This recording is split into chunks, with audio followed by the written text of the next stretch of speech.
Hosanna ജയമേ Hosanna ജയമേ Hosanna ജയം നമുക്കേ Hosanna ജയമേ Hosanna ജയമേ Hosanna ജയം നമുക്കേ ഹോസന്നാ ജയം നമുക്കേ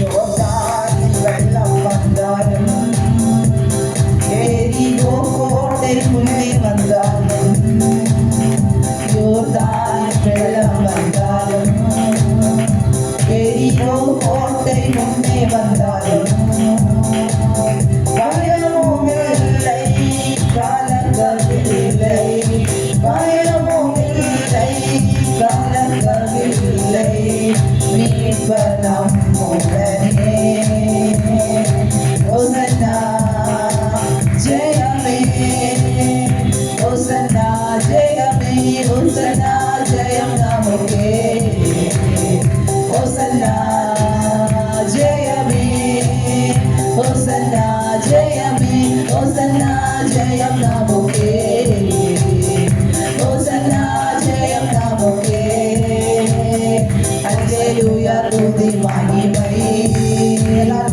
என்றும் அல்லேலூயா துதி மகிமை அல்லேலூயா துதி மகிமை என்றும் அல்லேலூயா துதி மகிமை இயேசு ராஜா எங்கள் ராஜா இயேசு ராஜா எங்கள் ராஜா என்று போற்றிடுவோம் ஹோசன்னா ஜெயமே ஹோசன்னா ஜெயமே ஹோசன்னா ஜெயம் நமக்கே ஹோசன்னா ஜெயமே ஹோசன்னா ஜெயமே ஹோசன்னா ஜெயம் நமக்கே ஹோசன்னா ஜெயம் நமக்கே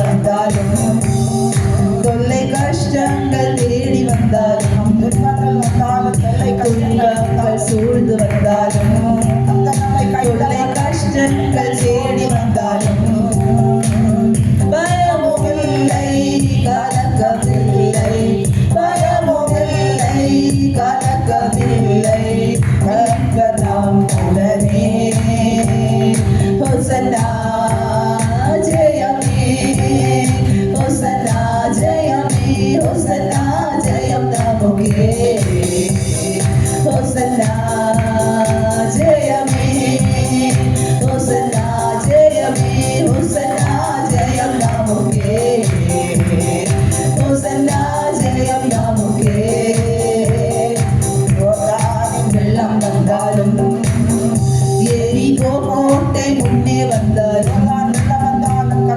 யோர்தானில் வெள்ளம் வந்தாலும் எரிகோ கோட்டை முன்னே வந்தாலும் பயமுமில்லை கலக்கமில்லை பயமுமில்லை கலக்கமில்லை மீட்பர் நம்முடனே ஹோசன்னா ஜெயமே ஹோசன்னா ஜெயமே ஹோசன்னா ஜெயம் நமக்கே ஹோசன்னா ஜெயம் நமக்கே ஹோசன்னா ஜெயம் நமக்கே ஹோசன்னா ஜெயம் நமக்கே இயேசு ராஜா இயேசுயா ஹோசன்னா கீதம் பாடுவோம் இயேசு ராஜா இயேசுயா ஹோசன்னா கீதம் பாடுவோம்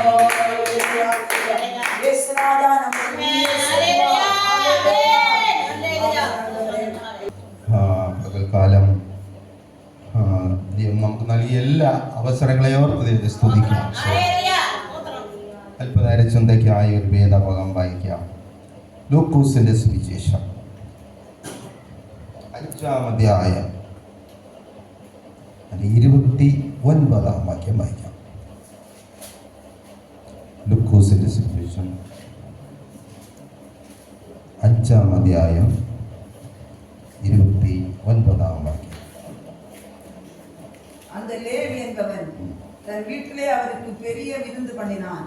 அநேக ஆயக்காரரும் மற்றவர்களும் அவர்களோட கூட பந்தி இருந்தார்கள். സ്തോത്രം. മതി, ഒരു നിമിഷം കണ്ണുകൾ അടയ്ക്കാം. ഹല്ലേലൂയ. സ്തോത്രം, സ്തോത്രം, സ്തോത്രം.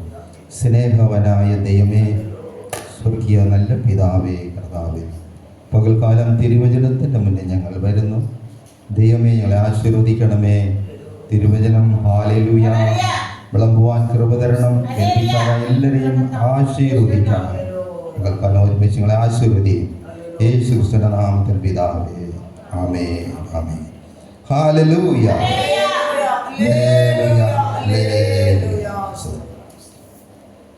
ലേവി എന്ന ചുങ്കക്കാരനെ യേശു വിളിച്ചു, എന്നെ അനുഗമിക്ക എന്ന്. ലേവി സന്തോഷത്തോടെ എഴുന്നേറ്റ് യേശുവിനെ അനുഗമിച്ചു. അവന്റെ സന്തോഷത്തിന്റെ പ്രകടനമായി അവൻ ചെയ്ത ഒരു കാര്യമാണ് നമ്മുടെ വായിച്ചത്. അവൻ വലിയ വിരുന്നൊരുക്കി. വിരുന്ന് സദാ ഒരുക്കുന്നത് സന്തോഷ ദിവസമായി ആണ് വിരുന്നുകൾ ഒരുക്കുന്നത്. ഒന്നുകിൽ വീട്ടിൽ എന്തെങ്കിലും സന്തോഷം, അല്ലെങ്കിൽ ദൈവികമായ നിലയിൽ ഒരു സന്തോഷം കാണിക്കുന്നു. അതുകൊണ്ട് സ്നേഹിതരെയും ശത്രുക്കളെയും നല്ലവരെയും ഒന്നിനും കൊള്ളാത്തവരെയും എല്ലാവരെയും വിളിക്കും. കാരണം എന്തുകൊണ്ടെന്നാൽ സന്തോഷം കൊണ്ട് അത് ചെയ്യുന്നത് കൊണ്ട് ദൈവം ചെയ്ത നന്മകളെ ഓർത്ത് ആ സന്തോഷത്താൽ സകല മനുഷ്യരോടുള്ള വിഷമം കളഞ്ഞ് എല്ലാവരും വിരുന്നിന് വിളിക്കും. ചുങ്കസ്ഥലത്തിരുന്ന ലേവിയെ യേശു വിളിച്ചപ്പോൾ അവൻ സകലവും വിട്ട് എഴുന്നേറ്റു. നമ്മുടെ ഒരു ദിവസം ധ്യാനിച്ചൊരു ഭാഗമാണ്. സന്തോഷത്താൽ എഴുന്നേറ്റു. അവൻ വീട്ടിൽ ചെന്ന് ഒരു വിരുന്നൊരുക്കി. രണ്ടാമത്തെ ഭാഗമാണ് സ്തോത്രം. വിരുന്നിൽ എല്ലാവരെയും വിളിച്ചു. അവന്റെ കൂട്ടുകാർ, ചുങ്കക്കാരാകുമ്പോൾ ചുങ്കക്കാർ ധാരാളം അവന്റെ കൂട്ടുകാരാണ്. ചുങ്കക്കാരെന്ന് പറയുമ്പോൾ സകല മനുഷ്യരും നികൃഷ്ടരായി തള്ളുന്ന ഒരു കൂട്ടരാണ്. റോമൻ ഗവൺമെന്റിന്റെ ചുങ്കച്ചാവടികൾ ഇവർ നേരത്തെ ലേലം വിളിച്ച് പണമടച്ചാണ് ഈ ചുങ്ക ചാവടികൾ ഇവർ എടുക്കുന്നത്. നമ്മുടെ ചന്തകളിലെല്ലാം പഞ്ചായത്ത് ലേലം വിളിച്ച് പണമടച്ചാണ് ഈ ചന്തകളെല്ലാം അവർ ലേലം വിളിച്ചെടുക്കുന്നത്, ചുങ്കം പിരിക്കുന്നതാണ്. ഇതുപോലെ തന്നെയാണ്. അങ്ങനെ ലേവി പിടിച്ച ചുങ്കസ്ഥലത്തിൽ അവൻ ചുങ്കം പിരിച്ചാലും ശരി പിരിച്ചില്ലെങ്കിലും ശരി റോമൻ ഗവൺമെന്റിന് അടയ്ക്കേണ്ട പൈസ അവൻ അടച്ചു കഴിഞ്ഞു. ഇനി അവൻ പിരിക്കാതിരുന്നാൽ നഷ്ടം അവന് തന്നെയാണ്. ആരും അതിനെ ചോദ്യം ചെയ്യാൻ പോകുന്നില്ല. അപ്പോൾ യേശു വിളിച്ചപ്പോൾ അവൻ എന്ത് ചെയ്യുന്നറിയുമോ? അവനുള്ള നഷ്ടമോ ലാഭമോ അവൻ നോക്കിയില്ല. അതിനെ തള്ളിയാണ്. എല്ലാ ചുങ്കക്കാരെയും വിളിച്ചു, അയൽക്കാരെയും വിളിച്ചു, സ്വന്തക്കാരെയും വിളിച്ചു. വിരുന്നിന് എല്ലാവരും വിളിച്ചിട്ട് അധ്യക്ഷ സ്ഥാനം യേശുവിന് കൊടുക്കുന്നു. ഹല്ലേലൂയ. പഴയ നിയമകാലങ്ങളിൽ പല ഭക്തന്മാരും വിരുന്ന് ഒരുക്കിയിട്ടുണ്ട്. അത് ദൂതവാഹികളായി വീട്ടിൽ വരുന്ന ദൂതന്മാർക്കാണ് ഈ വിരുന്ന് ഒരുക്കുന്നത്. ഈ ദൂതന്മാരോട് ദൈവം പറഞ്ഞു വിടും ഒരു കൽപ്പന. ഇന്ന വീട്ടിൽ പോകുമ്പോൾ ഒന്നും ഭക്ഷിക്കരുത്. ഇന്ന വീട്ടിൽ പോകുമ്പോൾ വേണമെങ്കിൽ ഒരു യാഗം നടത്താം, നീ തിന്നരുത്. പിന്നെ ദൂതന്മാർക്ക് കൊടുക്കുന്ന ദൂതുകളാണ് ഇതെല്ലാം. ചിലർക്ക് പോകുമ്പോൾ സന്തോഷമായി എല്ലാം കഴിച്ച് ആനന്ദിച്ച് വരണം. ഇങ്ങനെ ദൂതന്മാർക്ക് കൽപ്പന കൊടുത്തു വിടണം. ഉൽപ്പത്തി പുസ്തകം 18-ാം അധ്യായം 1 മുതൽ 1 വായിക്കുമ്പോൾ അബ്രഹാമിന്റെ വീട്ടിൽ 3 ദൂതന്മാർ മനുഷ്യ വേഷത്തിലാണ് ഇവർ വന്നത്. பின்பு கர்த்தர் மம்ரேயின் சபபூமியிலே அவனுக்கு தரிசனமானார். அவன் பகலில் உஷ்ண வேளையில் கூடார வாசலிலே உட்கார்ந்திருந்து தன் கண்களை ஏறெடுத்து பார்க்கும்போது இதோ 3 പുരുഷർ അവനുക്ക് എതിരെ നിன்றார்கள். അബ്രഹാമിന്റെ വീട്ടിന്റെ എതിരായിട്ട് 3 മനുഷ്യർ നിൽക്കുകയാണ്. അബ്രഹാം ഇത് ദൂരെ നിന്ന് കണ്ടു. ആ വീട്ടിൽ വന്നില്ല, വീട്ടിൽ നോക്കി നിൽക്കുകയാണ്. ദൂതന്മാരെ വീട്ടിൽ ക്ഷണിക്കണം എന്ന് അബ്രഹാമിനെ കണ്ടപ്പോൾ മനസ്സിലായി. അബ്രഹാം എതിരേൽക്കുവാൻ തറമട്ടം കുനിഞ്ഞു ചെന്ന് അവരെ എതിരേറ്റ്, നിങ്ങൾ എൻ്റെ വീട്ടിൽ വരണം. அவர்களை கண்ட உடனே அவன் கூடார வாசலில் இருந்து அவர்களுக்கு எதிர்கொண்டு ஓடி தரை மட்டும் குனிந்து, ஆண்டவரே, உம்முடைய கண்களில் எனக்கு கிருபை கிடைத்ததானால் நீர் உமது அடியேனை விட்டு கடந்து போக வேண்டாம், கொஞ்சம் தண்ணீர் கொண்டு வரட்டும். മതി മലയാളത്തിൽ വായിക്കാൻ പറ്റുമെങ്കിൽ വായിച്ചാൽ മതി. ഇത് നീണ്ടു പോകും. പൊട്ടില്ല, ഞാൻ പറഞ്ഞു പോകുന്ന സ്വന്തം ചെന്ന് എതേറ്റ് നിങ്ങൾ എൻ്റെ വീട്ടിൽ വരണം. ഒരു മുറി അപ്പവും ഇത്തിരി വെള്ളവും ഒക്കെ കുടിച്ച് ക്ഷീണം മാറി പോകാമെന്ന് പറഞ്ഞു. അതിന്റെ 5-ാം വാക്യത്തിൽ ദൂതന്മാർ നീ പറഞ്ഞതുപോലെ ആകട്ടെ എന്ന് പറഞ്ഞു. എന്നുവെച്ചാൽ അബ്രഹാമിന്റെ വീട്ടിൽ വന്ന ദൂതന്മാർക്ക് ഭക്ഷണമൊക്കെ കഴിക്കാം, ദൈവകൽപ്പനയാണ്.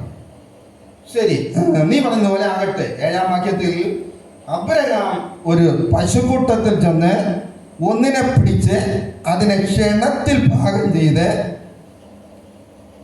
8-ാം വാക്യത്തിൽ വെണ്ണയും പാലും ഒക്കെ ചേർത്ത് പാകം ചെയ്ത് ഇവര് ഒരു മരത്തിന്റെ ചുവട്ടിൽ, വൃക്ഷച്ചുവട്ടിൽ കീഴിൽ ഇവരെ ഇരുത്തി ശുശ്രൂഷിച്ചു.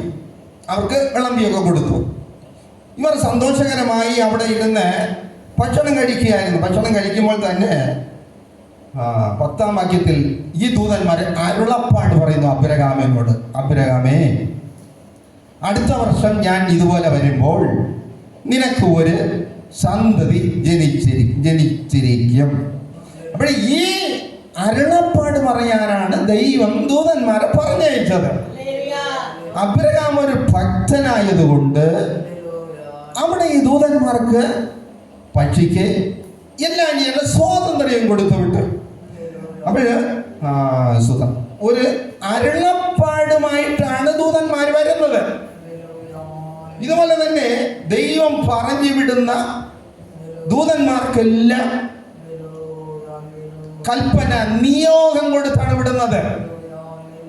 1 രാജാക്കന്മാരുടെ പുസ്തകം 13-ാം അധ്യായം 9 വായിക്കുമ്പോൾ അവിടെ ഒരു ദൂതനെ പറഞ്ഞു വിടുന്നു. അവിടെ പറഞ്ഞു, നീ അപ്പം തിന്നരുത്, തിന്നുകയരുത്, നീ അപ്പം പുസിയാമലും தண்ணீர் குடியாமலும் போற வழியாய் திரும்பாமலும் இருவென்று கர்த்தர் தம்முடைய வார்த்தையால் எனக்கு കട്ടളയിട്ടിരിக்கிறார் എന്ന് ചൊല്ലി. മതി. ഒരു ദൂതനെ പറഞ്ഞയക്കുമ്പോൾ നീ അവിടെ അപ്പം തിന്നരുത്, പോയ വഴിയെ മടങ്ങി വരരുത്, വേറെ വഴിയായി വരണം. ഇത് പറയപ്പെടുന്നത് സാലോമന്റെ ദാസനായ യെരോബയാം 2 കാളക്കുട്ടി ഉണ്ടാക്കി ദാനിലും ബഥേലിലും സ്ഥാപിച്ചിട്ട് പുരോഹിതന്മാരായി ലേവ്യരെ നിയമിക്കാമെന്ന് ഈ യെരോബയാം ലേവ്യരെല്ലാം മാറ്റിയിട്ട് മറ്റ് ജനങ്ങളെ ലേവ്യരായി നിയമിച്ചിട്ട് അവിടെ യാഗപീഠവും പണിത് ഒരു ഉത്സവം നിശ്ചയിച്ച് യാഗം നടത്തുവാൻ തയ്യാറായി നിൽക്കുമ്പോൾ ഈ യൊരോബെയാമാണ് ധൂപം കാട്ടിക്കൊണ്ട് നിൽക്കുന്നത്. ഈ അവസരം യഹൂദായിൽ നിന്നും ഒരു പുരുഷൻ, എന്നുവെച്ചാൽ ദൈവം അയച്ചൊരു യഹൂദായിൽ, യഹൂദാ ദൈവത്തെ സേവിക്കുന്ന ജനം, അവിടെ നിന്നൊരു പുരുഷൻ എന്നാണ് എഴുതിയിരിക്കുന്നത്. ഒരു പ്രവാചകൻ വന്ന് യാഗം കഴിക്കുമ്പോൾ സ്തോത്രം 1 രാജാക്കന്മാർ 13-ാം അധ്യായം 1-ാം വാക്യം. യാഗം കഴിച്ചു നിൽക്കുമ്പോൾ ഈ പ്രവാചകൻ വന്ന് പറയുന്നു,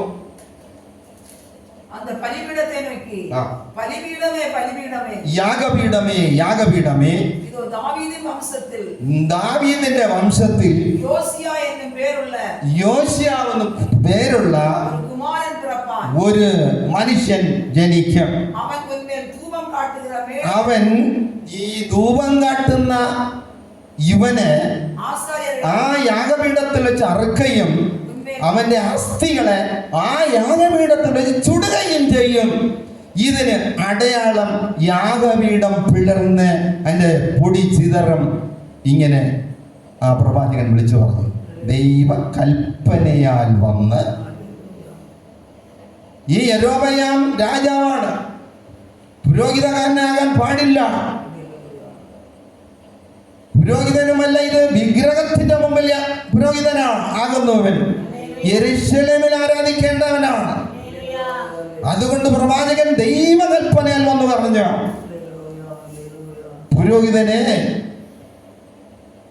ഈ യാഗപീഠത്തിൽ വെച്ച് അറക്കാം, ഈ യാഗപീഠത്തിൽ വെച്ച് നിന്നെ ചുട്ടുകളയും എന്ന്.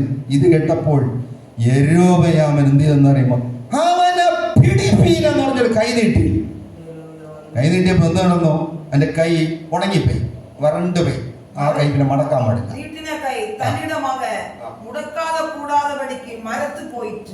മരവിച്ചു. അങ്ങനെ നിന്നോ. അപ്പോഴവൻ അങ്ങനെ നിന്നുകൊണ്ട് അവൻ എന്ത് ചെയ്തു, ആ പ്രവാചകനോട് കെഞ്ചി, എന്റെ കൈ ഒന്ന് സുഖമാകാൻ നീ ഒന്ന് പ്രാർത്ഥിക്കണം. രാജാവല്ലേ, ദേവനായ കർത്താവിന്റെ സമുഖത്തെ നോക്കി വേണ്ടിക്കൊണ്ട് എൻ കൈ മുൻ പോലിരിക്കുമ്പടി എനക്കാக വിണ്ണപ്പം பண்ண வேண்டும் എന്ന് പറഞ്ഞു. അത് കേട്ട് എന്ത് ചെയ്തു, ഈ പ്രവാചകൻ പ്രാർത്ഥിച്ചു, കൈ മടങ്ങി പഴയതുപോലെയായി. ഈ അവസരത്തിൽ എന്ത് ചെയ്തെന്ന് കേട്ട് കഴിഞ്ഞാൽ, ഈ പ്രവാചകൻ കൊടുത്തിട്ടുള്ള കൽപ്പന നീ ഒന്നും കഴിക്കാതെ പോയ വഴിയെല്ലാം വേറെ വഴിയായി വരണമെന്നാ. യൊരോബെയാം എന്ത് ചെയ്തു, നീ ഒന്ന് എൻ്റെ വീട്ടിൽ വരണം, അല്പം ഭക്ഷിച്ച് എനിക്കൊരു സമ്മാനം തരാനുണ്ട്, ഇത് വാങ്ങിക്കൊണ്ടു പോകണമെന്ന്. ഇവനെന്ത് ചെയ്തു, ഉള്ളത് പറഞ്ഞ്, എനിക്കങ്ങനെ നിന്റെ വീട്ടിൽ ഒന്ന് തിന്നുകൂടാ, നിന്റെ വീട്ടിലൊന്നും കഴിക്കാൻ പാടില്ലെന്ന് ദൈവം എനിക്ക് കൽപ്പന തന്നയച്ചു എന്ന സംഭവം പറഞ്ഞു. അങ്ങനെ ആ ദൂതൻ എന്ത് ചെയ്തെന്ന് അറിയുമോ, മടങ്ങി വന്നു. സ്തോത്രം. പിന്നീടുള്ള സംഭവം ഇന്നത്തെ പ്രസംഗ വിഷയത്തിലുള്ളതല്ല, ബാക്കിയുള്ളത് പിന്നീട് പറയാം. സ്തോത്രം. അപ്പോൾ അങ്ങനെ ദൈവദൂതന്മാരെ അയക്കുമ്പോൾ കൽപ്പന കൊടുത്ത് അയക്കാറുണ്ട്. സ്തോത്രം. ദൈവ നിയോഗപ്രകാരം മാത്രമേ പഴയ നിയമകാലങ്ങളിൽ പ്രവാചകന്മാർ അല്ലെങ്കിൽ ദൂതന്മാർ ഒരു ഭവനത്തിൽ വരാറുള്ളൂ. അതുപോലെ തന്നെ ന്യായാധിപന്മാരുടെ പുസ്തകം 13-ാം അധ്യായം 15-16 വാക്യം വായിക്കുമ്പോൾ മനോഹയുടെ വീട്ടിൽ ഒരു ദൂതൻ വന്നു. ആദ്യം വന്നപ്പോൾ മനോഹ ഇല്ലായിരുന്നു. മനോഹയുടെ ഭാര്യ മക്കളില്ലാതിരുന്നു. അവളോട് പറഞ്ഞു, നിനക്കൊരു സന്തതി ജനിക്കും, മദ്യവും വീഞ്ഞും അശുദ്ധമായതൊന്നും നീ തുടരുത് എന്ന് പറഞ്ഞിട്ട് ദൂതനങ്ങ് പോയി. രണ്ടാമത്തെ മനോഹ അപ്പോഴില്ലായിരുന്നു, മനോഹ വയലിലുണ്ടായിരുന്നു. മനോഹ വീട്ടിൽ വന്നപ്പോൾ ഈ സ്ത്രീ പറഞ്ഞു, ഇങ്ങനെ ഒരു മനുഷ്യൻ വന്ന് പറഞ്ഞു എന്ന്. മനോഹ പ്രാർത്ഥിച്ചു, ദൈവമേ, ജനിപ്പാനുള്ള കുഞ്ഞിനെ കുറിച്ച് ഞാൻ എന്ത് ചെയ്യണം എന്ന് എന്നോട് വീണ്ടും വന്ന് പറയണമേ എന്ന് പറഞ്ഞു. ഈ പ്രാർത്ഥന ദൈവം കേട്ടിട്ട് അന്ന് ദൂതനെ രണ്ടാമതും അയച്ചു. രണ്ടാമതും വന്ന് ഈ മനോഹയുടെ ഭാര്യയോട് സംസാരിക്കുമ്പോൾ ഇവൾ എന്ത് ചെയ്തു? ഓടിച്ചെന്ന് മനോഹയെ വിളിച്ചോണ്ടിരുന്നു. മനോഹ വയലിൽ ജോലി ചെയ്തുകൊണ്ടിരുന്നു. വന്നിട്ട് ഈ മനുഷ്യനാണ് എന്നോട് അന്നിത് പറഞ്ഞതെന്ന് പറഞ്ഞു. മനോഹ ചോദിച്ചു, നീയാണോ ഇത് കൂടാതെ വന്ന് സംസാരിച്ചത്? അതേ, ഞാൻ തന്നെ. ജനിപ്പാനുള്ള കുഞ്ഞിനെ കുറിച്ചുള്ള ഞങ്ങൾ എന്ത് ചെയ്യണമെന്ന് പറഞ്ഞു തരണമെന്ന് പറഞ്ഞു. അപ്പോൾ ആ ദൂതൻ പറഞ്ഞു, ഞാൻ പറഞ്ഞതെല്ലാം സ്ത്രീ അനുസരിക്കട്ടെ എന്ന് പറഞ്ഞു. പറഞ്ഞിട്ട് വീണ്ടും പറഞ്ഞു, വീഞ്ഞും മദ്യവും ഒന്നും കുടിക്കരുത്, അശുദ്ധമായതൊന്നും തുടരുത്, കുഞ്ഞ് നാസീർക്കാരനായിരിക്കണം, നാസീർ വ്രതം അനുസരിക്കുന്നവനായിരിക്കണം. നാസീർ വ്രതം എന്ന് പറഞ്ഞാൽ ജനിച്ച അന്ന് തൊട്ട് തലമുടി വെട്ടുകയില്ല, അതാണ് നാസീർ വ്രതം. ശരി, ഞാൻ നിനക്ക് വേണ്ടി ഒരു വിരുന്നൊരുക്കി കൊണ്ടുവരും വരെയും നീ ഒന്ന് അല്പം ഇവിടെ വെയിറ്റ് ചെയ്യുമോ എന്ന് മനോഹ ദൂതനോട് ചോദിക്കുന്നു. അപ്പോഴ് ഈ ദൂതൻ പറയുന്നു, നീ വിരുന്ന് ഒരുക്കി കൊണ്ടുവരണമെങ്കിൽ വാ, എനിക്ക് വേണ്ടി കൊണ്ടുവരണ്ട, ഞാൻ കഴിക്കുകയില്ല, ദൈവത്തിന് വേണമെങ്കിൽ ഒരു യാഗം കഴിച്ചോ എന്ന് പറഞ്ഞു. അപ്പോൾ നോക്ക, അവരുടെ വീട്ടിൽ ഒന്നാം സ്ഥാനം ദൈവത്തിന് കൊടുക്കണം. അവർ ദൈവത്തെ സ്നേഹിക്കുന്നു, ശരിയാ, പ്രാർത്ഥിക്കുന്നു, ശരിയാ, എല്ലാം ശരിയാ. ഒന്നാം സ്ഥാനം ദൈവത്തിന് സംശയമാണ്. കാരണം ആ പറഞ്ഞ വാക്യത്തിൽ ഒന്ന് വായിച്ചേ. മനോവാ പോയി വെള്ളാട്ടുകുട്ടിയെയും ഭോജനത്തെയും കൊണ്ടുവന്ന് அதை கண்மலையின் மேல் கர்த்தருக்கு செலுத்தினான். அப்பொழுது மனோபாவும் அவன் மனைவியும் பார்த்து கொண்டிருக்கையில் அதிசயம் விளங்கினது.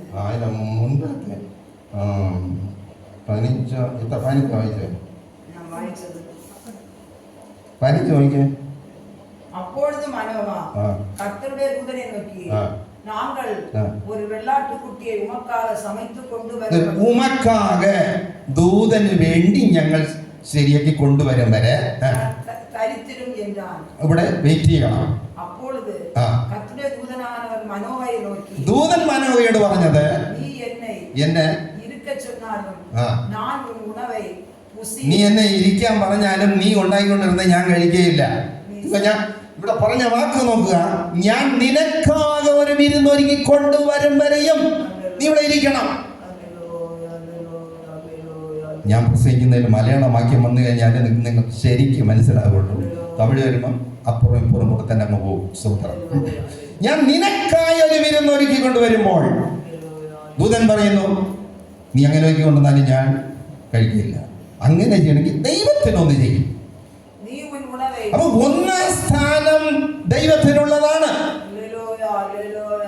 ഒന്നാമത് സമർപ്പണവും തീരുമാനവും എല്ലാം ദൈവവുമായിട്ടുള്ളതാണ്. അങ്ങനെ മനോഹ പറഞ്ഞ് എന്ത് ചെയ്തെന്നറിയുമോ? കൊണ്ടുവന്ന് ഒരുക്കി. അവൻ വടിയുടെ അറ്റം കൊണ്ടും തൊട്ടപ്പോൾ അത് യാഗമായി കത്തിപ്പോയി. ദൈവത്തിന് ഹോമയാഗമാണത്. ആ യാഗത്തിന്റെ മറവിൽ ദൂതനും അങ്ങ് പോയി. പറഞ്ഞെന്തോ? ഒരു മനുഷ്യൻ. പഴയ കാലങ്ങളിലെല്ലാം ദൂതന്മാർ മനുഷ്യരുടെ വേഷത്തിൽ വന്ന് വിരുന്നുകൾ കഴിച്ചും കഴിക്കാതെയും ദൈവ കൽപ്പന പ്രകാരം പോയിട്ടുണ്ട്. ഇനി പഴയ നിയമത്തിൽ ദൂതന്മാർ ഇങ്ങനെയാണ് വരുന്നത്. പുതിയ നിയമത്തിൽ ദൂതന്മാർ വരുന്നത് കൂടുതൽ സ്വപ്നത്തിലാണ്. പുതിയ നിയമ വിരുന്നുകളിൽ പുതിയ നിയമത്തിൽ മനുഷ്യനോട് സംസാരിക്കാൻ കൂടുതലും വരുന്നത് ദർശനങ്ങളിലാണ്. യാക്കോബിനെ പിടിച്ച് ഹേരോദാവ് ജയിലടച്ച് കൊന്നുകളഞ്ഞു. ഇത് യഹൂദന്മാർക്ക് സന്തോഷമായി. അതുകൊണ്ട് പത്രോസിനെയും പിടിച്ച് ജയിലാക്കി. രാത്രിയിൽ ഉറങ്ങിക്കിടക്കുമ്പോൾ ഒരു ദൂതൻ വന്നു, കാരാഗൃഹം തുറന്നു, അകത്ത് ചെന്നു. പത്രോസിന്റെ വിലാപ്പുറത്ത് നിന്ന് തട്ടി, എഴുന്നേക്ക് എഴുന്നേക്ക് എഴുന്നേക്ക്. പത്രോസ് എന്ത് ചെയ്തു? എഴുന്നേറ്റു. സ്വപ്നം കാണുന്നത് പോലെ ദൂതൻ വാ എന്റെ പുറകെ വാന്ന് വിളിച്ചു. സ്വപ്നം കാണുന്നത് പോലെ പത്രോസ് എന്ത് ചെയ്തു? ഈ ദൂതന്റെ പുറകെ പോയി. ദൂതൻ എന്ത് ചെയ്തുകൊണ്ട് ഒരു തെരുവിലിട്ടിട്ട് പോയി ദൈവവചനം പ്രസംഗിക്കുക എന്ന് പറഞ്ഞിട്ട് ദൂതൻ അങ്ങ് പോയി. പത്രോസ് കണ്ണൂർ നോക്കിയപ്പം സംഭവം ദർശനമല്ല യാഥാർത്ഥ്യം.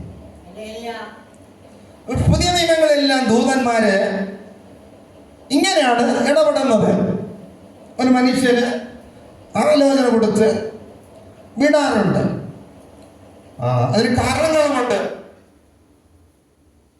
രഹസ്യത്തിൽ ആരോടും പ്രവാചകന്മാരോ ദൂതന്മാരോ ആരും വന്ന് സംസാരിക്കാറില്ല, ഇടപെടാറില്ല. 1 യോഹന്നാൻ 4-ാം അധ്യായം 1-ാം വാക്യം വായിക്കാം. പ്രിയമുള്ളവരെ, കള്ളപ്രവാചകന്മാർ പലരും ലോകത്തിലേക്ക് പുറപ്പെട്ടിരിക്കാൻ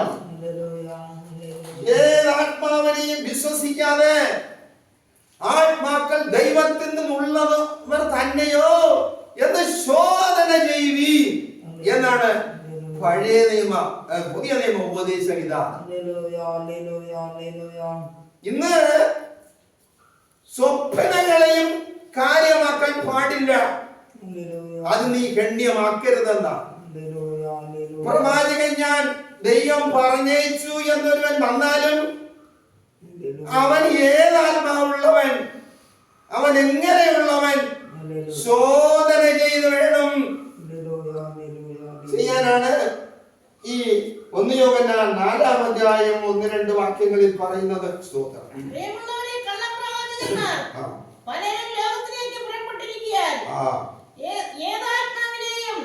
ഏതാത്മാവിനെയും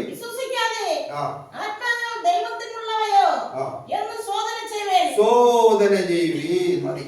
അപ്പോഴ് ഇന്ന് ദൈവമക്കളാകുന്ന നമുക്ക് തന്നിട്ടുള്ളത് വരുന്നവനെയും പോകുന്നവനെയും വീട്ടിൽ കയറ്റരുത്, അവൻ ആരെന്ന് ശോധന ചെയ്യണം. 2 യോഹന്നാൻ 9-ാം വാക്യവും 10-ാം വാക്യവും വായിക്കുമ്പോൾ ക്രിസ്തുവിന്റെ ഉപദേശത്തിൽ നിലനിൽക്കാതെ അതിൽ കടന്നു പോകുന്ന ഒരുത്തനും ദൈവമില്ല. 10-ാം വാക്യം, ഒരുത്തൻ ഈ ഉപദേശവും കൊണ്ടല്ലാതെ നിങ്ങളുടെ അടുക്കൽ വന്നുവെങ്കിൽ അവനെ വീട്ടിൽ കൈക്കൊള്ളരുത്, അവന് കുശലം പറയരുത്. അവനോട് കുശലം പറയുന്നവൻ അവന്റെ ദുഷ്പ്രവർത്തിക്ക് കൂട്ടാളിയല്ലോ.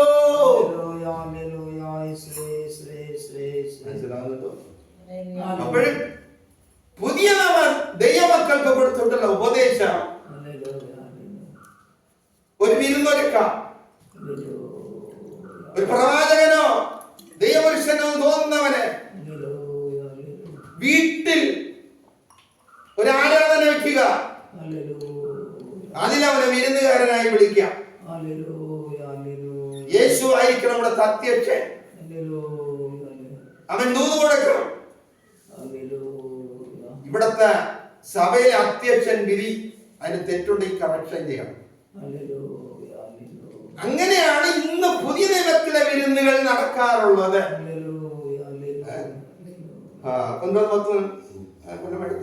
2 യോഹന്നാൻ 9-10 വാക്യങ്ങൾ. ക്രിസ്തുവിന്റെ ഉപദേശത്തിൽ നിലനിൽക്കാതെ അതിൽ കടന്നു പോകുന്ന ഒരുത്തനും ദൈവമില്ല. ഉപദേശത്തിൽ നിലനിൽക്കുന്നവനോ പിതാവുണ്ട്, പുത്രനുണ്ട്.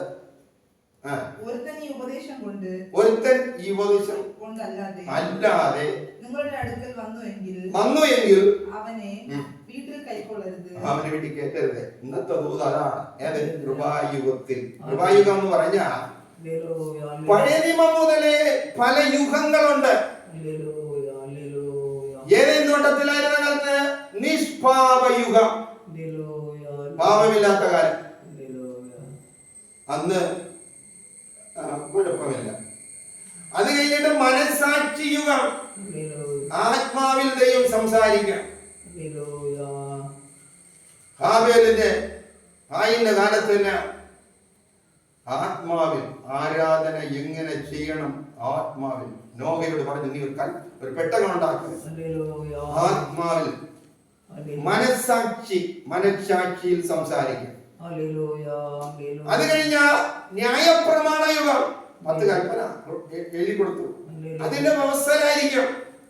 അത് കഴിഞ്ഞിട്ട് ഇപ്പോൾ നമുക്ക് കൃപായുഗമാണ്. ഇന്ന് കൃപയുടെ കാലമാണ്. യേശുവിന്റെ സുവിശേഷമാണ് ഇന്ന് സകലത്തിനും ആധാരമായിരിക്കേണ്ടത്. നമ്മുടെ ആരാധനയ്ക്ക്, നമ്മുടെ അനുസരണത്തിന്, നമ്മുടേതായ അതേ സ്വന്തം വിശുദ്ധ ജീവിതത്തിന്, നമ്മുടെ ഇടപാടിന്, നമ്മുടെ വിരുന്നുകൾക്കും, നമ്മുടെ എല്ലാ കാര്യത്തിനും ആധാരമായിരിക്കുന്ന യേശു ക്രിസ്തുവാണ്. ഹല്ലേലൂയ. ഈ ദേവി എന്നറിയാമോ? എല്ലാം വിട്ടിട്ട് വലിയൊരു വിരുന്നൊരുക്കി ചുങ്കക്കാരനെയും കൊള്ളാതുള്ളവനെയും നല്ലവനെയും ഒക്കെ വിളിച്ചിട്ട് യേശുവിനെ അധ്യക്ഷനാക്കി. മാതൃകയാ. യേശു ഒരു ശുശ്രൂഷയൊക്കെ കൊടുത്തിട്ട് രോഗികളെയും സൗഖ്യമാക്കി, എല്ലാം സൗഖ്യമാക്കി സന്തോഷത്തോടെ. അതിന്റെ മാതൃകയാണ് ഇന്നത്തെ ആരാധനകൾ കേട്ടോ. ആ വ്യവസ്ഥയിലായിരിക്കും നമ്മുടെ വീട്ടിൽ ഒരു പ്രവാചകനോ ദൂതനോ ആരെങ്കിലും വന്നാൽ കൈക്കൊള്ളേണ്ടത്. എനിക്ക് നേരത്തെ ഇത്ര വ്യക്തമായി ഇത് പറഞ്ഞതിനെ അറിയില്ല കേട്ടോ. ഇത് ഈ വചനം ധ്യാനിച്ചു വന്നപ്പോഴേ സംശയം കൂടാതെ ഇത് പറയേണ്ട ഒരു കൃപാദയം നൽകി. നീ പ്രസംഗം കേട്ട് ആരും നീ തെറ്റൂല്ലാതിരിക്കും. നല്ല വചന വ്യവസ്ഥ എന്നാണ്. ലേവി തന്റെ വീട്ടിൽ യേശുവിനെ ഒരു വലിയ വിരുന്നൊരുക്കി എല്ലാവരെയും വിളിച്ചു. സ്വതം അടുത്ത് യേശു വന്ന വീട്ടിൽ സന്തോഷമാണ്. യേശു വന്ന വീട്ടിൽ കുറവില്ല. യേശു വന്ന വീട്ടിൽ ആനന്ദമാണ്. യേശു വന്ന വീട്ടിൽ ഒരു പ്രശ്നവുമില്ല. ലീഗാർക്കും പ്രശ്നമില്ല, വീട്ടുകാർക്കും പ്രശ്നമില്ല. യേശു വന്ന വീട്ടിൽ നാട്ടുകാർക്കും പ്രശ്നമില്ല. പിശാചിന് മാത്രമേ പ്രശ്നമുള്ളൂ. എനിക്കിവിടെ ഇരിക്കാൻ പറ്റില്ലല്ലോ.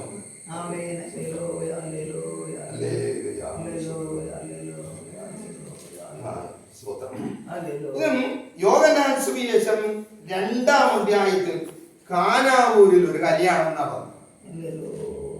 യോഹന്നാൻ സുവിശേഷം 2-ാം അധ്യായത്തിൽ കാനാവൂരിൽ ഒരു കല്യാണം നടന്നു. അവര് എന്തായാലും നല്ലവര് തന്നെ. യേശുവിനെ വിളിച്ച്, യേശുവിന്റെ അമ്മയെയും വിളിച്ച്, ശിഷ്യന്മാരെയും വിളിച്ച്, എല്ലാരെയും വിളിച്ച് കല്യാണം വീട്ടിൽ. സ്ഥാനവും പദവിയും ഒന്നും കൊടുത്തില്ല, കല്യാണത്തിന് വിളിച്ചു. ശരി, അതും മതി. യേശു ഒന്ന് എന്ത് ചെയ്തു? എല്ലാരും യേശു ഒന്ന് എവിടെയെങ്കിലും ഇരുന്ന് കാണാൻ അവിടെ നിന്ന് അവർക്കൊരു കുറവോ വീഞ്ഞു കുറവോ. അവരങ്ങോട്ടും ഇങ്ങോട്ടും എന്ത് ചെയ്യണം നിങ്ങൾ രഹസ്യമായിട്ടൊക്കെ പറഞ്ഞിട്ടൊന്നും കാര്യം പരിഹരിക്കാൻ കഴിഞ്ഞില്ല. ഇങ്ങനെ യേശുവിന്റെ അമ്മ തടഞ്ഞു. യേശുവിന്റെ അമ്മ അറിഞ്ഞിട്ട് എന്ത് ചെയ്തു? അന്ന് യേശുവിനോട് പറഞ്ഞു വീഞ്ഞു കുറവ്. ആ സ്ത്രീ നിനക്കും എനിക്കും തരുമെന്നോ? സ്ത്രീ എന്നാണ് അവിടെ വിളിച്ചത് യേശു. അപ്പോഴേ യേശുവിനെ ഹൃദയത്തിൽ ചുമക്കുന്ന എല്ലാവരും യേശുവിന്റെ ഹൃദയത്തിനായി രക്ഷിതാവായി അംഗീകരിച്ച് യേശുവിനെ ചുമപ്പാൻ തയ്യാറായി കഴിഞ്ഞാൽ നമ്മളെല്ലാവരും ദൈവത്തിന്റെ മക്കളാണ്. അപ്പൊ യേശു ഹൃദയത്തിലുണ്ടെങ്കിൽ കാനാവൂരിൽ കല്യാണത്തിൽ യേശു ഉണ്ടായിരുന്ന പരിഹാരിയായി. 2 പത്രോസ് 1-ാം അധ്യായം 10-ാം വാക്യം. നിങ്ങളുടെ വിളിയും തെരഞ്ഞെടുപ്പും ഉറപ്പാക്കാൻ അധികം ശ്രമിപ്പീൻ.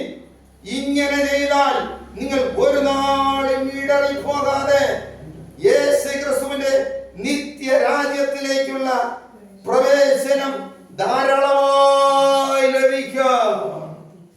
യേശു അടുത്ത് വന്നാല് ദിവസം പ്രതി വിളിയും തെരഞ്ഞെടുപ്പും ഉറപ്പായിക്കുന്നു. ദിവസം പ്രതി. എന്തുകൊണ്ടെന്നറിയാമോ? ഇന്നത്തെ പ്രശ്നമല്ല നാളെ നമ്മ നോക്കി വരുന്നത്. സാത്താൻ ഇന്ന് കുഴിച്ച കുഴിയല്ല നാളെ കുടിച്ചിട്ടിരിക്കുന്നത് മുമ്പിൽ. ഓരോ ദിവസവും യേശുവേ ഞാൻ എങ്ങനെ പോകണം, യേശുവേ ഞാൻ എങ്ങനെ നിൽക്കണം, യേശുവേ ഞാൻ എങ്ങനെ സംസാരിക്കണം?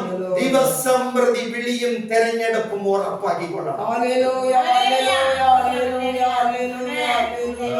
നിങ്ങൾ രക്ഷിക്കപ്പെട്ട ആളാണ്. ഓ ഞാൻ അന്ന് സ്നാനമൊക്കെ എടുത്തു പോരാ. ഹല്ലേലൂയ. അതെല്ലാം അവിടെ നിർത്തി വെച്ചിട്ട് യേശു അകത്തുണ്ടോ എന്ന് പരിശോധിക്കണം. ഒരു വിശ്വാസിക്ക് അടയാളം യേശു അകത്തുണ്ടോ? അത് ഒരു ദിവസമല്ല, എല്ലാ ദിവസവും രാത്രി കാലങ്ങളിൽ. ഇന്നും പറഞ്ഞ ഒരു ദിവസത്തിന് ആരംഭമാണ് രാത്രി 1 മണി. ഉറക്കമഴിക്കുന്നതിന്റെ അകത്ത് 1 മണിക്കൂറെങ്കിലും ഇരുന്ന് ദൈവമേ ദൈവമേ ദൈവമെന്ന് വിളിയും തെരഞ്ഞെടുപ്പും അവിടെ പുതുക്കിക്കൊള്ളണം. നമ്മുടെ ബന്ധത്തിലാണ് പുതുക്കുന്നത്. യേശു ഞാനുമായുള്ള ബന്ധത്തിലാണ് പുതുക്കുന്നത്. അതിലൊരു ഉറപ്പ് വരുത്തി യേശു ലോകത്തിലേക്ക് ഇറക്കണം. വിളിയും തെരഞ്ഞെടുപ്പും ഉറപ്പാക്കിക്കൊള്ളണം. ഞാൻ എന്റെ വാക്കുകൂടെ അവസാനിപ്പിക്കാൻ ആഗ്രഹിക്കുന്നു. വായിക്കാവുന്ന 2 പത്രോസ് 1:10. ஆகையால் சகோதரரே உங்கள் அழைப்பையும் தெரிந்து கொள்ளுதலையும் உறுதியாக்கும்படி ഉറപ്പാക്കിക്കൊള്ളണം. എന്നും ഈ ജോലിയുണ്ട് കേട്ടാ. ഈ വിളിയും തെരഞ്ഞെടുപ്പും ഉറപ്പാക്കിയാൽ നാം യേശു ഒരുമിച്ചിരിക്കുമ്പോൾ ഒരു അടയാളം ഉണ്ട്. എന്തെന്നറിയുമോ? നമ്മുടെ കരയേണ്ട കാര്യമില്ല, കരയാതെ നമ്മുടെ കണ്ണിൽ നിന്ന് കണ്ണീര് വരും. ആരും മനഃപൂർവ്വം കരയൊന്നും വേണ്ട, അതുകൊണ്ടൊന്നും ഒരു പറയാനുമില്ല. നാം യേശു ഒരുമിച്ചിരുന്ന നമ്മൾ അറിയാതെ കണ്ണിൽ നിന്നും കണ്ണുനീര് വരും. അതിനർത്ഥം നമുക്ക് വേണ്ടി കർത്താവ് എന്തോ ചെയ്യുന്നു എന്നുള്ളതാണ്.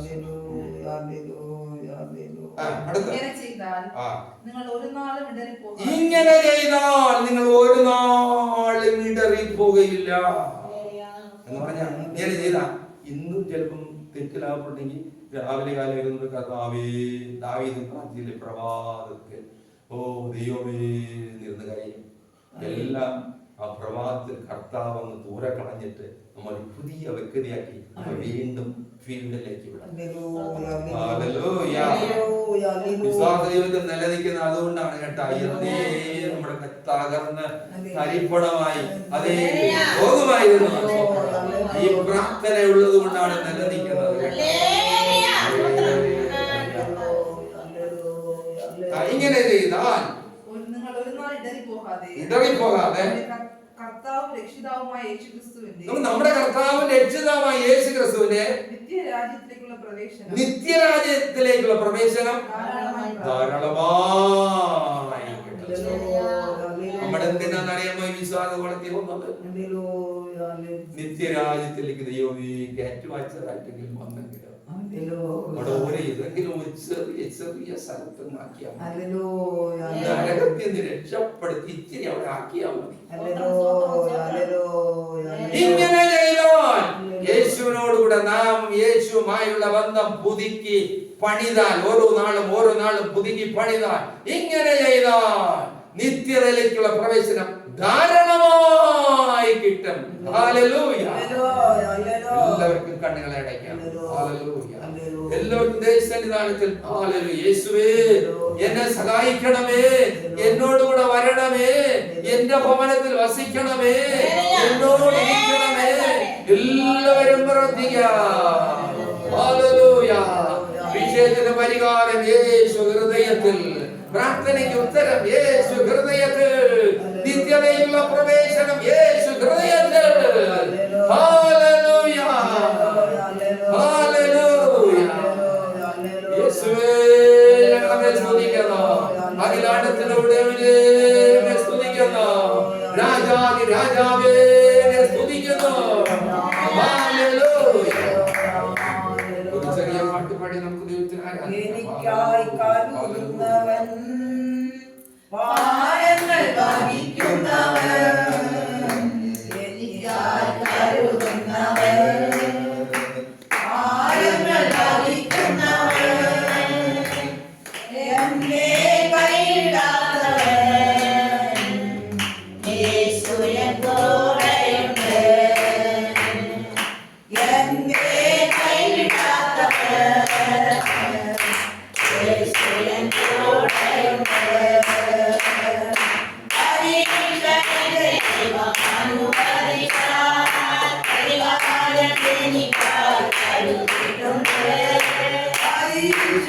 ദൈവം അനുവദിച്ചാൽ പരിഹാരമെനിക്കായി കരുതിയിട്ടുണ്ട്. എന്തിനെന്ന് ചോദിക്കില്ല ഞാൻ, എന്റെ നന്മയ്ക്കായെന്നറിയുന്നു ഞാൻ. എന്തിനെന്ന് ചോദിക്കില്ല ഞാൻ, എന്റെ നന്മയ്ക്കായെന്നറിയുന്നു ഞാൻ.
എന്തിനെന്ന് ചോദിക്കില്ല ഞാൻ, എന്റെ നന്മയ്ക്കായെന്നറിയുന്നു ഞാൻ. ഘോരമം ശോധനയിൽ ആഴങ്ങൾ കടന്നിടുമ്പോൾ, ഘോരമം ശോധനയിൽ ആഴങ്ങൾ കടന്നിടുമ്പോൾ നടത്തുന്നതേ ശുഭതേ. ഞാനവൻ കരങ്ങളിലാ നടത്തുന്നതേ ശുഭതേ. ഞാനവൻ കരങ്ങളിലാ. പരീക്ഷയുടെ ദൈവം അനുവദിച്ചാൽ പരിഹാരമെനിക്കായി കരുതിയിട്ടുണ്ട്. പരീക്ഷയുടെ ദൈവം അനുവദിച്ചാൽ പരിഹാരമെനിക്കായി കരുതിയിട്ടുണ്ട്. എന്തിനെന്ന് ചോദിക്കില്ല ഞാൻ, എന്റെ നന്മയ്ക്കായെന്നറിയുന്നു ഞാൻ. എന്തിനെന്ന് ചോദിക്കില്ല ഞാൻ, എന്റെ നന്മയ്ക്കായെന്നറിയുന്നു ഞാൻ. ദൈവം എനിക്കനുകൂലം, അതു നന്നായി അറിയുന്നു ഞാൻ. ദൈവം എനിക്കനുകൂലം, അതു നന്നായി അറിയുന്നു ഞാൻ. ദൈവമനുകൂലമെങ്കിൽ ആരെനിക്കെതിരായിരുന്നു. ദൈവമനുകൂലമെങ്കിൽ ആരെനിക്കെതിരായിരുന്നു. പരീക്ഷയുടെ ദൈവം അനുവദിച്ചാൽ പരിഹാരമെനിക്കായി കരുതിയിട്ടുണ്ട്. പരീക്ഷയുടെ ദൈവം അനുവദിച്ചാൽ പരിഹാരമെനിക്കായി കരുതിയിട്ടുണ്ട്. എന്തിനെന്ന് ചോദിക്കില്ല ഞാൻ, എന്റെ നന്മയ്ക്കായെന്നറിയുന്നു ഞാൻ. എന്തിനെന്ന് ചോദിക്കില്ല ഞാൻ, എന്റെ നന്മയ്ക്കായെന്നറിയുന്നു ഞാൻ. ഘോരമം ശോധനയിൽ ആഴങ്ങൾ കടന്നിടുമ്പോൾ, ഘോരമം ശോധനയിൽ ആഴങ്ങൾ കടന്നിടുമ്പോൾ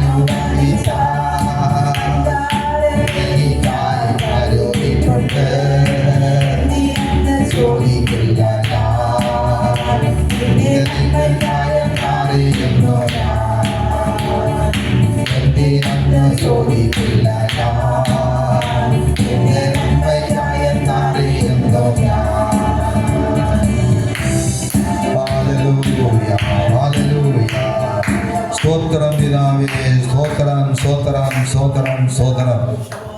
സർവശക്തനായ ദൈവമേ, സ്വർഗീയ നല്ല കർത്താവേ, പകൽക്കാലം ഞങ്ങളുടെ പാദാന്ത്യതയുമായിരിക്കുന്ന സമയമെല്ലാം ദൈവമേ ഇതുവരെയും അവിടുത്തെ കൃപ ഞങ്ങളോട് ഇരുന്നതിനായി സ്തോത്രം ചെയ്യുന്നു. കർത്താവെ, വചനം കേട്ട് എല്ലാവരെയും ആശീർവദിച്ച് പ്രാർത്ഥിക്കുന്നു. ബുദ്ധിമാന്മാരായി ദൈവമേ, ജ്ഞാനികളായി, വിവേകമുള്ളവരായി, ഹല്ലേലൂയ, ഓരോ നാളും വെളിയിൽ തിരഞ്ഞെടുപ്പിന് ഉറപ്പാക്കിക്കൊണ്ട് ദൈവമേ നിത്യതയിലേക്കുള്ള പ്രവേശനം ധാരാളമായി നേടിയെടുക്കുവാൻ എല്ലാവരെയും സഹായിക്കണമെന്ന് പ്രാർത്ഥിക്കുന്നു. ഞങ്ങളോട് ഒരുമിച്ച് ആരാധിപ്പാനുള്ള പ്രിയപ്പെട്ടവർ കർത്താവെ, ദൂരസ്ഥലങ്ങളായിരിക്കുന്നവരുണ്ട് ദൈവമേ, ഹല്ലേലൂയ, അവരെ ദൈവകരങ്ങൾ വഹിക്കുന്ന കർത്താവെ, അവരുടെ അവസ്ഥകൾ ഞങ്ങൾ അറിയുന്നില്ല. അവരുടെ യഥാർത്ഥ അവസ്ഥകളെ സ്വർഗത്തിൽ ദൈവം അറിയുന്നു. അവരെ ബലപ്പെടുത്തണമേ, അവരെ ശക്തീകരിക്കണമേ, നല്ല തൊഴിലുകൾ നൽകണമേ കർത്താവെ. ജീവിതം ഒരു അനുഗ്രഹത്തിൽ നടത്തണമെന്ന് പ്രാർത്ഥിക്കുന്നു.